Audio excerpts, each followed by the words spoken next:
la mañana. Darío, bueno, me habías dicho mucho humo de lo que quedó de la marcha o las marchas y manifestaciones que ocurrieron ayer en el Día de la Memoria.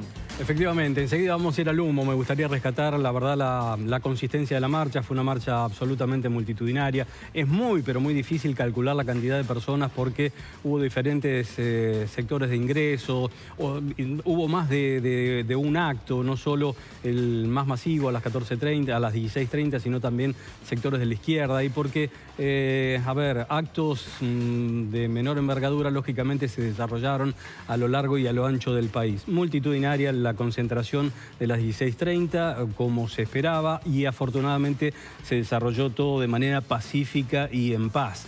Lógicamente, la fecha del 24 en algunos sectores se confundió con lo que tiene que ver con la realidad, con el plan de ajuste aplicado durante 2024 por Javier Milei, que fue el blanco predilecto de quienes ayer movilizaron y marcharon hacia la Plaza de Mayo. No solo lo que tiene que ver con el plan de ajuste en el terreno de la economía, sino también su pensamiento vinculado y relacionado con los derechos humanos. Por eso el énfasis que pusieron los manifestantes en remarcar que fueron 30.000, que es lo que generó de alguna manera, sin certificación o prueba fehaciente del kirchnerismo durante sus respectivos mandatos, fueron 30.000 en contraposición a lo que sostiene el gobierno, tanto desde el lado de Javier Milei como desde la propia vicepresidenta. Recordemos que Milei y Villarruel en principio fueron 2 diputados solamente en el marco de la Cámara Baja. Era Villarruel justamente la que exponía esto, vinculado con la fecha del 24, ¿no es cierto? Una Villarruel que tiene su propia estrategia, que en algunos planos hasta se convierte, no digo en negacionista, pero sí en la teoría de los 2 demonios, por decirlo de algún modo. La marcha fue masiva, no hubo protocolo antipiquete como estaba previsto, hasta la desconcentración fue absolutamente en paz, y me parece que eso hay que resaltarlo. Ahora, Villarruel, ya que la mencionábamos, ni siquiera figuró en lo que fue la confección de un video por la verdad completa, que fue elaborado por Agustín Laje, un hombre que es filósofo, politólogo, asesor de Javier Milei, que pretendió dar una visión diferente a la que se ofreció con el tema de los derechos humanos durante la etapa de los gobiernos de Néstor, Cristina y Alberto Fernández. Un video, como lo decíamos ayer, largo, que también, en definitiva, si uno lo analiza, lo escucha, lo ve y lo revé, termina planteando una percepción y una realidad sesgada de lo que fueron los años 70 y la posterior dictadura militar en la Argentina. Ahora, más allá de todo esto, vamos al capítulo del humo. Y el capítulo del humo tiene una firma, y la firma es Javier Milei. ¿Por qué digo el capítulo de humo? Porque el gobierno, a través de un mensaje grabado por el vocero presidencial Manuel Adorni, planteó en la Casa Rosada una determinación del jefe de Estado en sintonía con lo que es la alternativa de desclasificar los documentos secretos que tiene la Secretaría de Inteligencia del Estado, o que estarían en la Secretaría de Inteligencia del Estado, y traspasar todo esto al Archivo General de la Nación. Esto, se argumentó que era parte o es parte de un decreto firmado oportunamente en el 2010 por Cristina Fernández de Kirchner, pero que nunca se ejecutó. A ver, ¿por qué hablo del humo? Porque si uno habla, lo hacía antes de entrar al programa, con gente inclusive que hoy mismo revista en la Secretaría de Inteligencia del Estado, ex AFI, no hay absolutamente nada nuevo que pueda aportar la CIDE ni nada que desclasificar. Todo lo que estaba ha sido ya conocido, ha sido publicado, y me parece que hasta el sentido común permitiría decir que cuando los militares, los dictadores, percibieron que justamente tenían que alejarse del poder, llamar a elecciones después de lo que fue la derrota de Malvinas, destruyeron prácticamente toda la documentación. Así que un anuncio que tuvo más que ver con la posibilidad de equiparar las tapas de los diarios, la marcha, la movilización importante, pacífica, con un discurso concreto, con una decisión del gobierno que no va a tener la práctica demasiada relevancia. Y vamos a ver primero algunos posteos, algunas declaraciones inclusive de Manuel Adorni, como decía ayer y cómo explicaba la decisión de Milei de desclasificar los archivos de la CIDE. Siguiendo la vocación de contar la historia completa, se reconocerá ante la Comisión Interamericana de Derechos Humanos que el atentado del Ejército Revolucionario del Pueblo, más conocido como ERP, a la familia del capitán Humberto Viola fue un crimen de lesa humanidad. Este 24 de marzo y todos los días es necesario tener memoria completa de la historia de nuestro país y una memoria completa de la historia de nuestras Fuerzas Armadas. Así lo decía Manuel Adorni. Enseguida vamos a estar hablando del tema de la Comisión Interamericana de Derechos Humanos y del capitán Viola. Pero antes vamos a ver algunos de los tweets y algunas de las alternativas que se dieron ayer a través de la red X. Estamos viendo un tuit de Javier Milei que tiene que ver justamente con la decisión oficial que fue notificada primero por la oficina del presidente y después plasmada en una resolución gubernamental. Es ahí donde se explica, ¿no es cierto?, la decisión de desclasificar los archivos, pasarlos al Archivo General de la Nación. Estaremos hablando seguramente con Emilio Perina para saber cómo se va a hacer el traspaso. Ayer no hubo por parte del Gobierno Nacional ningún indicio de esto porque, ¿saben cuál es la respuesta? El gobierno no tenía ni idea. Está la medida, se analizó la alternativa, se comunicó como una estrategia de decir, bueno, estamos generando información desde la Rosada, pero todavía no está establecido ni se sabe. ¿Cuántos documentos pueden llegar a ser? Yo diría que muy poco porque todo se conoce y los otros lo destruyeron los militares, como lo mencionaba recién. No se sabe cuándo empezarán a trasvasar o a traspasar esta documentación de la CIDE al Archivo General de la Nación. Recién hoy van a empezar a realizarse algunas reuniones para ver cómo se sigue. A ver, Darío, sí. Discúlpame, para que no sea humo sobre humo. Sí. Cuando en 2010 estuvo este decreto, ¿la circunstancia era la misma? O sea, en 2010, los documentos que hay para desclasificar y el conocimiento sobre todo lo ocurrido en la época de la dictadura cívico-militar. ¿Ya se conocían? ¿Ya había sido editado? ¿Me explico? Sí, Digo, sí. Porque si no, también había sido humo el decreto de 2010. No, definitivamente. Era la misma situación a punto tal de que... Entonces fue humo sobre humo. No, hay una pequeña diferencia. Es decir, a ver...